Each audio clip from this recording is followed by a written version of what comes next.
शिवजी सदा सहाय। ॐ नमः शिवाय। गुरुजी सदा सहाय। जय गुरुजी। अथ श्री शिव महापुराणे सप्तम्या वायव्य संहिताया उत्तरभाग अथैकविंशोऽध्यायः। श्रीकृष्णुर्वाच भगवच्छ्रोतुमिच्छामि शिवाश्रमनिषेविणां शिवशास्त्रोदितं कर्म नित्यनैमित्तिकं तथा।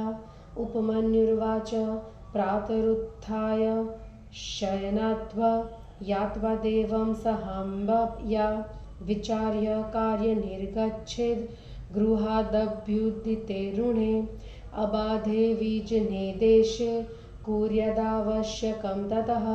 कृत्वा शौचं विधानेन दन्तधावनमाचरेत् अलाभे दन्तकाष्ठानां अष्टम्यादिदिनेषु च अपां द्वादशगण्डूषैः कुर्यादस्य विशोधनम् आचम्य विधिवत्पश्चाद्वारुणं स्नानमाचरेत् नद्यां वा देवखाते वा हृदे वाथ गृहेऽपि वा स्नानद्रव्याणि तत्तीरे स्थापयित्वा बहिर्मलं व्यपोह्य मृदमालिप्य स्नात्वा गोमयमालिपेत् स्नात्वा पुनः पुनर्वस्त्रं त्यक्त्वा वाथ विशोध्य च सुस्नातो नृपवद्भूयः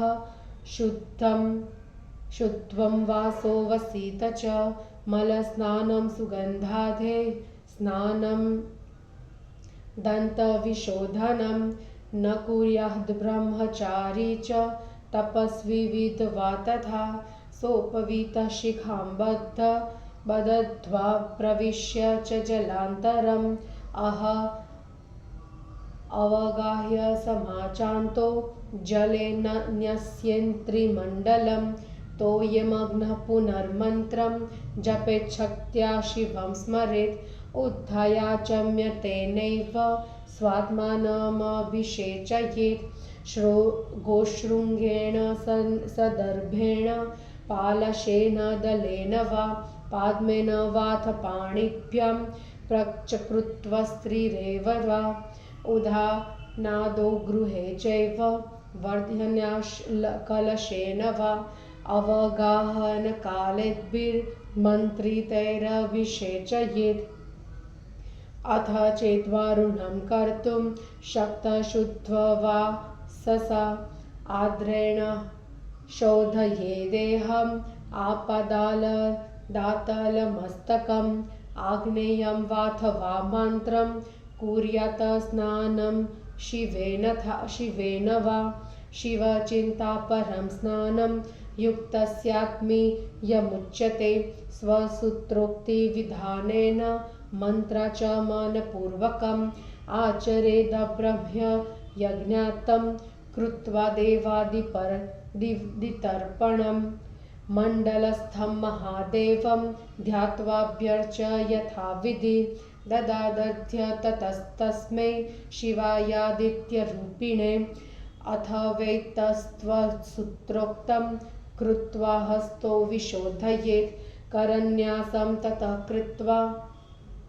सकलीकृतविग्रह वामहस्तगताम्भोर्भिः गन्धसिद्धार्थक्यान्विते कुशपुञ्जेन वाभ्युक्ष मूलमन्त्रसमन्विते आपोहिष्टादिभिर्मन्त्रं शेषमाध्राय वै जलं वामनासापुटेनैव देवं सम्भावये स्थितम् अधमादाय देहस्थं सव्यनासापुटेन च कृष्णवर्णेन बाह्यस्थं भावयेष्व शिलागतं तर्पयेद्यदथ देवेभ्यः ऋषिभ्यश्व विशेषतः भूतेभ्यश्व पितृभ्यश्व दधादर्ध्य यथाविधि रक्तछन्दनतो येन हस्तमात्रेण मण्डलं सुवृतं कल्पयेत् भूमौ रक्तचूर्णादल कृतं तत्र सम्पूज्य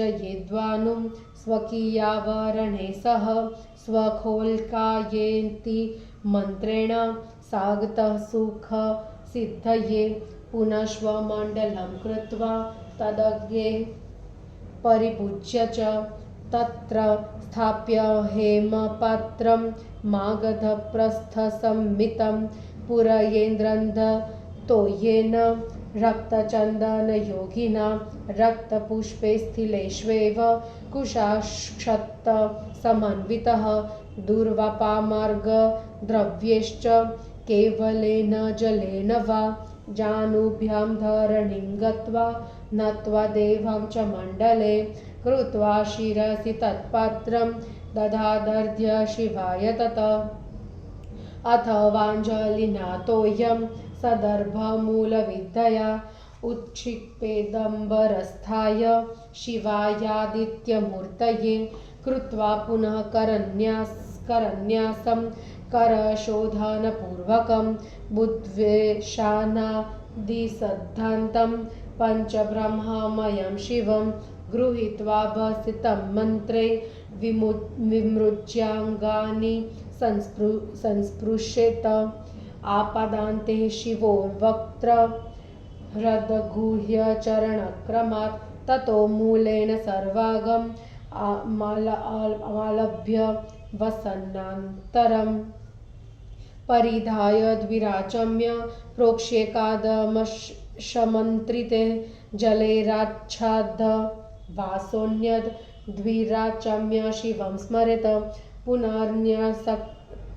पुनर्न्यस्तकरो मन्त्री त्रिपुत्रं भस्मना लिखेत् अवक्रमाय तं व्यक्तं ललाटे गन्धवारिणा वृतं वा चतुरस्रं वा बिन्दुमर्ध्वेन्दुमेव वा ललाटे यादृशं पुण्ड्रं लिखितं भस्मना पुनः तादृशं पूजयोर्मृद्ने स्तनयोरन्तरे लिखेत् सर्वाङ्गोद्वूलनं चैव न समानं त्रिपुण्ड्रकेह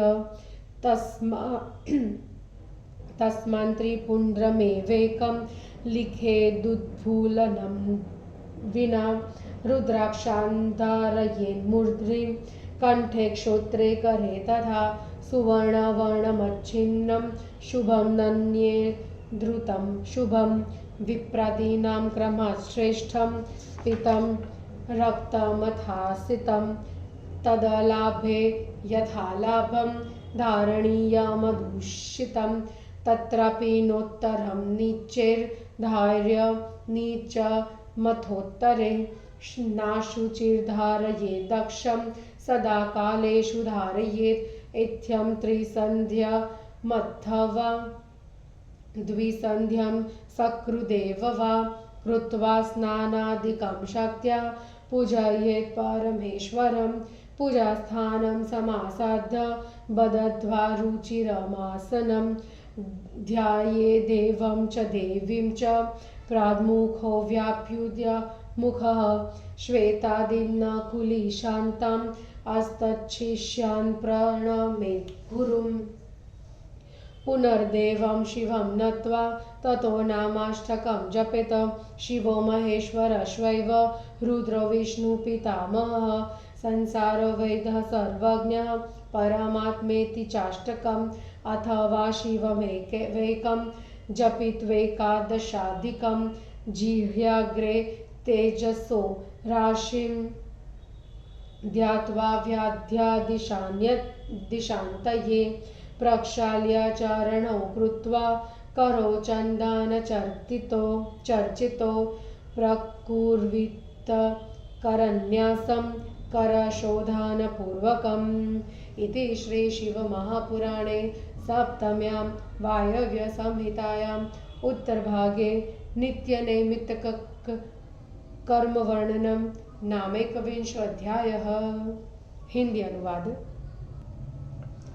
श्री कृष्ण ने कहा, हे भगवान, शिव के आश्रम का सेवन करने वाले शिव शास्त्र कथित जो नित्य नैमित्तिक कर्म है उन्हें मैं सुनना चाहता हूँ। उपमन्यु ने कहा, प्रातःकाल शयन से उठकर शिव पार्वती का ध्यान कर अपने कार्य का विचार कर अरुणोदय होते ही घर से चल पड़े। बाधा रहित एकांत स्थान में शौच आदि आवश्यक कर्म करके दातून करें। अष्टमी आदि तिथियों में दातून का निषेध होने से मुख शुद्ध करने के लिए 12 कुल्ले करें। आचमन करके विधि पूर्वक नदी देवखात मतलब मंदिर के पास बनाए गए जलाशय में, तालाब में या घर में जल स्नान करें। स्नान द्रव्यों को उसके तट पर रखकर उससे दूर मल त्याग कर मिट्टी से हाथ धोकर स्नान करें। फिर गोबर लगाकर स्नान करें। बार बार स्नान कर वस्त्र को धोकर या छोड़कर फिर स्नान कर राजा की भांति शुद्ध वस्त्र को धारण करें। सुगंधित पदार्थों को लगाना मल स्नान है। दातून करना मुख स्नान है। इन्हें ब्रह्मचारी तपस्वी विधवा न करें। यज्ञोपवीत धारण कर शिखा बांधकर जल में डुबकी लगाकर स्नान कर जल में 3 मंडल बनाए। जल में मग्न होकर शक्ति के अनुसार शिव का स्मरण करता हुआ मंत्र का जप करें। बाहर आकर आचमन कर उसी से अपना अभिषेक करें। गाय के सींग से, कुश से, धाक के पत्ते से, कमल से अथवा हाथों से 5 या 3 बार, बगीचे आदि में, घर में वर्धनी या कलश से स्नान के समय मंत्रित जलों से अभिषेक करें। जो जल वारुण स्नान करने में असमर्थ हो वह शुद्ध वस्त्रों को भिगाकर उससे पैरों से सिर तक देह को पोंछ ले। इसे कपिल स्नान कहते हैं। आग्नेय मतलब भस्म स्नान सामान्य मंत्रों से अथवा शिव मंत्र से स्नान करें। शिव चिंतन के साथ किया गया स्नान आत्मीय कहा जाता है। अपने सूत्र के विधान से मंत्र आचमन पूर्वक देवता आदि का तर्पण कर ब्रह्म यज्ञ तक सब कर्म करें। मंडल स्थित महादेव का ध्यान कर विधि पूर्वक पूजन कर आदित्य रूपी शिव को अर्घ्य दे अथवा अपने सुक्तोक्त कर्म को करके हाथों को धोए।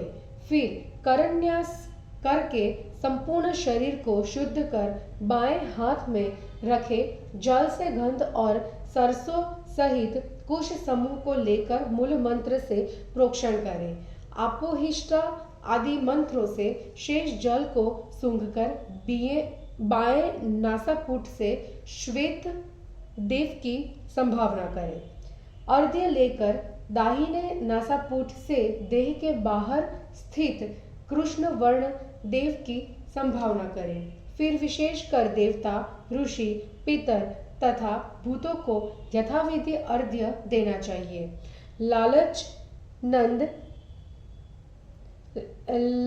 चंदन के जल से एक हाथ चौकोर भूमि में रत्न चूर्ण आदि से शोभित कर भूमि में गोल मंडल की कल्पना करें। वहां अपने आवरणों के साथ सूर्य का पूजन संपूर्ण सुख पाने के लिए स्वखोलकाय आदि मंत्र से करें। फिर मंडल बनाकर अंगों की पूजा करके मागध प्रस्थ के प्रमाण के उस सुवर्ण पात्र को रक्त चंदन युक्त गंध एवं जल से लाल फूल, तिल, कुश, अक्षत से भर दे। दूब, चिरचिता, गाय के दूध से या केवल जल से भरकर जंघा के बाल से भूमि पर बैठकर मंडल में देव को प्रणाम कर उस पात्र को सिर पर रखकर शिवजी को अर्घ्य दे अथवा अंजलि में कुश जल रखकर मूल विद्या से अर्घ्य दे। आकाश स्थित शिव रूप आदित्य मूर्ति के लिए अर्घ्य दे। फिर हाथ धोकर न्यास करें। ईशान से लेकर सद्योजात तक पंच ब्रह्ममय शिव को जानकर मंत्रों से भस्म लेकर तथा लगातार अंग स्पर्श करें। सिर, मुख, हृदय, गुह्य, चरण क्रम से मूल मंत्र द्वारा सभी अंगों का स्पर्श करके फिर दूसरा वस्त्र पहनकर 2 आचमन कर 11 मंत्रों से अभिमंत्रित जल से वस्त्र ओढ़े हुए शिष्य का प्रोक्षण कर फिर 2 बार आचमन कर वह शिष्य शिव जी का स्मरण करे। फिर मंत्र का जप करने वाला वह शिष्य अंगन्यास करके सुगंधित जलयुक्त भस्म से माथे पर स्पष्ट त्रिपुंड्र करे। 4 अंगुल दीर्घ बिंदु मात्र या अर्धचंद्र के सदृश जैसी आकृति का भस्म माथे में लगाया है, वैसा ही दोनों भुजाओं में, सिर में, स्तनों के बीच में लगाए और सर्वांग में जो भस्म लगाए वह त्रिपुंड्र के समान न हो।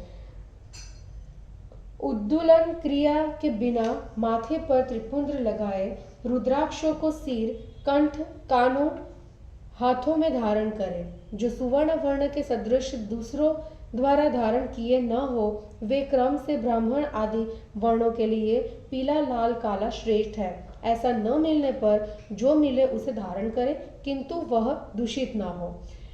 उसमें भी उत्तम वर्ण का नीच और नीच वर्ण का उत्तम वर्ण वाला धारण न करे। अपवित्र काल को छोड़कर सदा रुद्राक्ष को धारण करें। इस प्रकार तीनों, दोनों अथवा एक संध्या काल में अवश्य धारण करें। यथाशक्ति स्नान आदि करके परमेश्वर की पूजा करें। पूजा स्थान में आकर उत्तम आसन लगाकर पूरब या उत्तर मुख करके शिव शिवा का ध्यान करें। श्वेत आदि से निकुलिश तक शिष्यों के साथ गुरु को प्रणाम करें। फिर महादेव को प्रणाम कर उनके इन 8 नामों का जप करें। शिव, महेश्वर, रुद्र, विष्णु, पितामह, संसार वैद्य, सर्वज्ञ, परमात्मा अथवा 11 से अधिक बार शिव नाम का जप करें। व्याधि की शांति के लिए जीभ के आगे तेजो राशि शिव का ध्यान करके हाथ पैर धोकर हाथों में चंदन लगाकर करन्यास करें। इस प्रकार श्री शिव महापुराण में नित्य नैमित्तिक कर्म वर्णन नामक 21वां अध्याय समाप्त हुआ। जय गुरु जी।